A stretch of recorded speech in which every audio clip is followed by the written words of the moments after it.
If you're like me, you're tired of most politicians who pretend to have our best interests at heart. They act and speak one way on the campaign trail, and then they act much, much differently once they're in office. It's almost like these politicians think we the people, the voters, are stupid or not paying attention. But stories proving this to be untrue are actually quite common, although you wouldn't hear it if you subscribe to the liberal media. One example came up in so many conversations that it really stands out to me. So in 2017, Ranger College attempted a major land grab. They pushed to lasso a bunch of new folks into paying higher taxes. And fortunately, it went to the ballot box, and the voters made themselves abundantly clear. That's right, overwhelmingly, you, the voters, said no way to new taxes. The tax hike was defeated with more than 95% of voters saying, thanks, but no thanks. Unfortunately, that doesn't mean that they aren't going to try it again. In fact, there's still talks and plans to try to circumvent and defy the voters to get their hands on more of our money.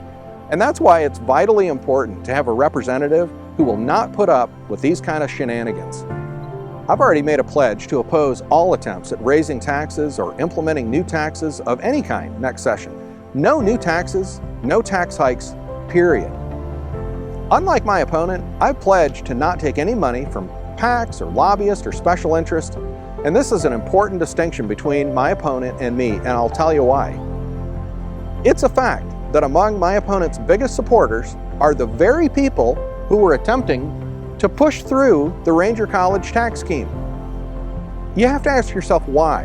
Why would they be supporting him? Well, I want you to know that advocates for big government and higher taxes wouldn't dream of sending me money. And the question is why? It's because they know I'm ready to go to Austin and do everything I can to lower taxes. They know I'm for no new taxes and no tax hikes. And they know I'm serious about it. I'll be a representative who protects the taxpayers of House District 60. Take it to the bank. I'm John Francis, and I will fight for you. I humbly ask for your support and your prayers. Thank you.